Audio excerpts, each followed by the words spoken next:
In May of 1979, in a rented house in Beverly Hills, a 66-year-old woman died alone. Her body weighed barely 80 pounds. When the accountants went through what was left of her estate, the final number came to something close to $3,000. That would be a sad but unremarkable story on its own. Except this woman had once been the richest girl on earth. At 21 years old, she controlled a fortune worth somewhere close to $50 million. In 1933 money, in the middle of the Great Depression, when most of the country didn't have $50. Adjusted for today, historians place that fortune somewhere near $1 billion. She spent 46 years and 7 marriages getting from one number to the other. And the way she did it tells you almost everything you need to know about the difference between having money and keeping it. Rise. To understand how you burn $1 billion, you first have to understand how a 5-and-dime store turned into one. Frank Winfield Woolworth opened his first store in 1878, selling nothing for more than 5 cents. It was a strange little gamble, a shop built entirely around the idea that ordinary people would buy things if they were cheap enough and displayed well enough. The gamble worked almost immediately, and by the time Woolworth died in 1910, his 5-and-dime chain had grown into one of the retail empires on the planet, with more than 1,000 stores and a fortune worth, by some estimates, close to $900 million in today's terms. Frank Woolworth had 3 daughters. One of them, Edna, married a Wall Street stockbroker named Franklin Hutton. In 1912, Edna gave birth to a daughter of her own, Barbara Woolworth Hutton. Barbara's childhood was gilded and almost unbearably lonely. Her father was frequently absent, consumed by his brokerage business, and by most accounts uninterested in raising her. When Barbara was only 4 or 5 years old, her mother died suddenly. The family later said from an illness, though the loss left a wound that never really closed.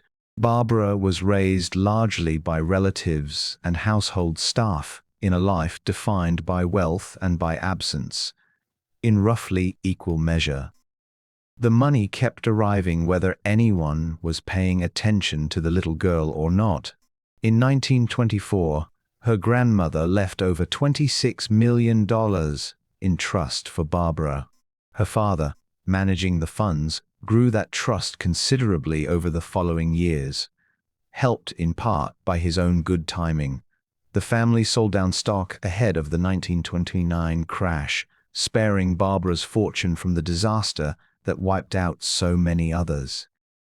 By the time Barbara Hutton turned 21 in 1933, that trust had grown to somewhere around $40 to $50 million. And here is the detail that decides the entire rest of her story. The money did not stay locked in a trust, doled out a little at a time. Under the terms she inherited under, when Barbara turned 21, the fortune became hers outright. A single enormous, unrestricted lump sum handed directly into the hands of a young woman who had spent her whole life being told, by nearly everyone around her, that her only real value was the number attached to her name. Even before she turned 21, the world had already noticed. As a child, one of the household staff reportedly warned her that she might grow up to be the richest girl in the world, and that all that would ever mean is that men would want to marry her for it. He was right, and the marrying started almost immediately. The monuments. If Bonnie Castellan spent another family's fortune on marble palaces and mistresses, Barbara Hutton spent her own fortune on something else entirely. She spent it trying to buy the things money was never built to purchase: love, security, a title that would finally make her feel like she belonged somewhere. The debutante ball her family threw for her 18th birthday in 1930 cost roughly $60,000, a genuinely staggering sum in the middle of the Great Depression, thrown while breadlines stretched around city blocks a few miles away. Astors and Rockefellers filled the room. Entertainers of the day performed for the crowd. It was, in hindsight, the opening scene of everything that followed, extraordinary excess staged in full public view, for a girl who by every account felt like an outsider in the middle of her own party. Then came the husbands, 7 of them across her lifetime, and the pattern repeats with an almost mechanical regularity. A title-hungry marriage, a brief period of public glamour, a painful unraveling, and then, nearly every time, an expensive settlement paid on the way out. Her first husband, a Georgian prince named Alexis Mdivani, married her the same year she came into her full inheritance. He reportedly told her on their wedding night that she was too fat, a comment that, by many accounts, triggered a lifelong struggle with disordered eating that shadowed her for the rest of her life. The marriage lasted about 2 years. It ended, like most of them would, with a very large check.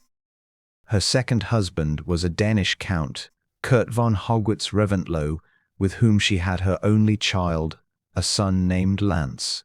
That marriage, too, ended in divorce, along with a costly settlement and a bitter custody fight that played out in newspapers across 2 continents. She married a French prince. She married a Dominican diplomat and famed playboy named Porfirio Rubirosa. A marriage so brief it barely lasted longer than the honeymoon. She married a German tennis champion.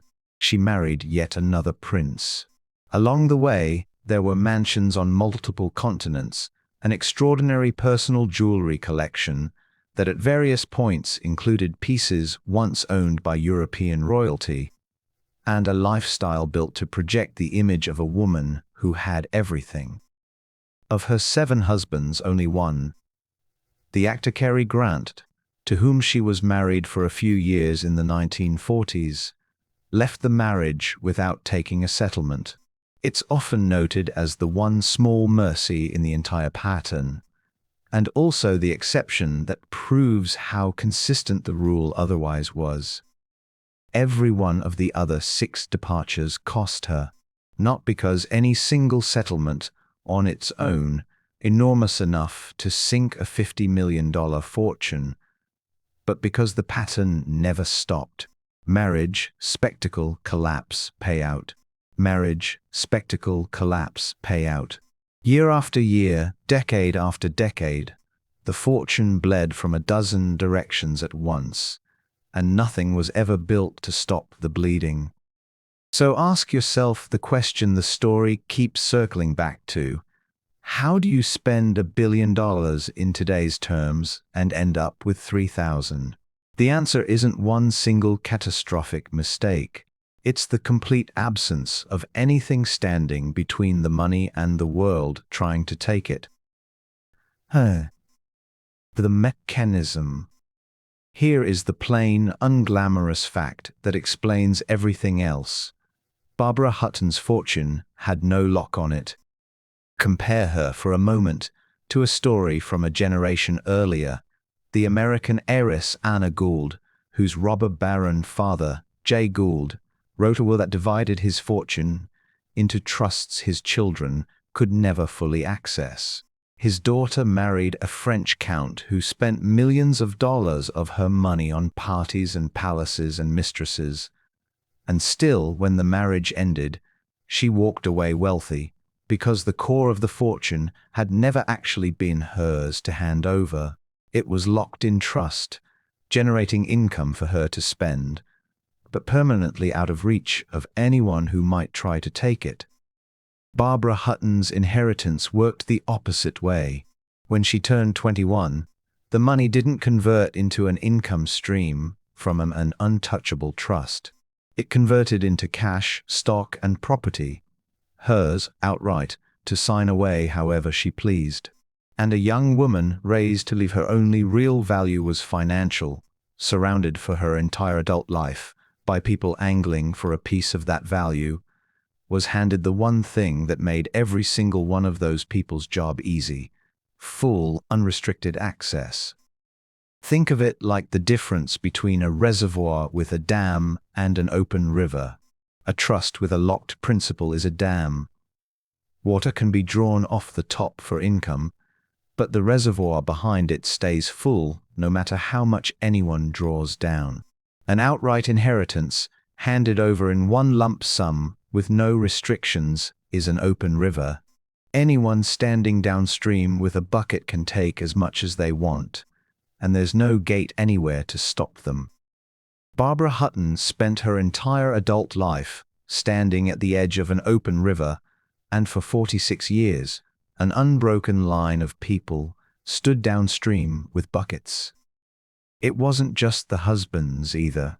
Financial advisors and household staff were later accused, across multiple points in her life, of mismanaging or outright exploiting her wealth. A fortune with no structural protection doesn't just leak to romantic partners. It leaks to anyone positioned close enough to reach it, for as long as no one builds a wall to stop them. The fall. The fall wasn't a single dramatic event, the way it so often is in stories like this. There was no one afternoon where the money ran out. Instead, it was a slow, decades-long drain, and by the time anyone was really keeping score, most of it was already gone. By the 1960s and into the 1970s, Barbara Hutton's health and finances were both in visible decline.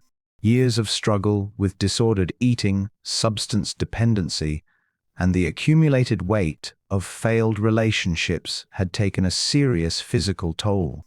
The woman who had once been photographed on the arms of princes and movie stars spent her final years largely out of public view, her once legendary fortune reduced to a fraction of what it had been.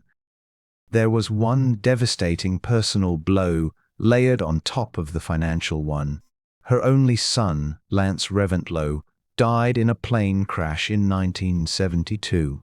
Barbara had already spent years losing pieces of her fortune to a string of marriages that never gave her what she was actually looking for. Losing her son took something no settlement could ever put a number on.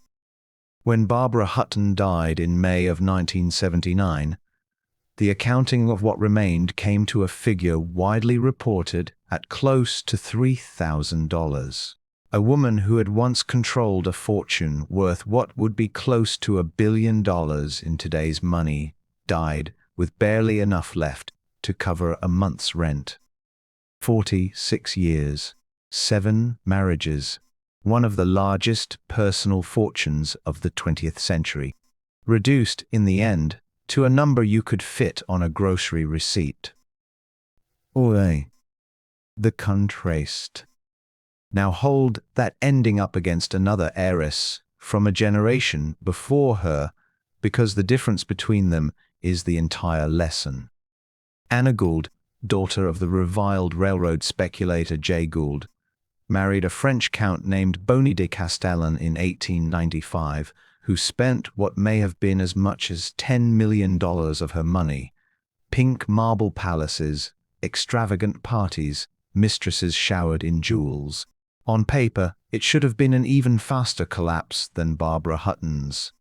Instead, when that marriage ended in divorce in 1906, Anna Gould walked away still one of the wealthiest women in the world, and stayed that way for another 50 years. The difference wasn't the husband. Both men were, by every account, extravagant, self-indulgent spenders with no natural limit on their appetite. The difference was the structure sitting underneath the money. Jay Gould locked his fortune in trust decades before his daughter's wedding, so that no husband, however determined, could ever reach the core of it. Frank Woolworth's fortune, by the time it reached his granddaughter, came with no such wall. It came as an open inheritance, ready to be signed away one settlement at a time. One family, a dam. The other left the river running wide open. And two women, both born into staggering wealth, both surrounded by people who wanted a piece of it, ended up on completely opposite sides of history because of a decision made, or not made, by the generation before them. The son. It was never really about how much money either woman started with. Anna Gould's fortune and Barbara Hutton's fortune were, at their peaks, comparable in scale, and both women married men and surrounded themselves with people fully capable of spending every dollar they could reach. The difference is the dullest, least glamorous variable in the entire story: structure. Not talent, not intelligence, not even restraint, just whether or not someone, at some point, built a wall between the fortune and the world trying to take it. A vast sum of money with no structure around it isn't wealth. It's just a very large, very visible target. And eventually, someone standing close enough will find a way to reach it. The back. Picture that Beverly Hills house one more time. A woman who once wore jewelry that had belonged to urine royalty, who once threw parties written up in newspapers on 2 continents, who was once introduced to the world as the richest girl alive, spending her final days in quiet obscurity, her fortune reduced to a number smaller than the cost of the dress she wore to her own 18th birthday party. The money was the problem. The absence of anything protecting it was. Cliffhanger.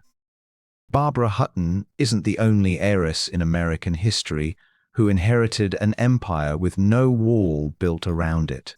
There's another family, one that at its peak may have been the single wealthiest family in the entire country, that built no lock at all, and watched an even greater fortune scatter to almost nothing within a few generations. Their mansions once lined an entire avenue in New York. Today, most of them are gone. That story is next.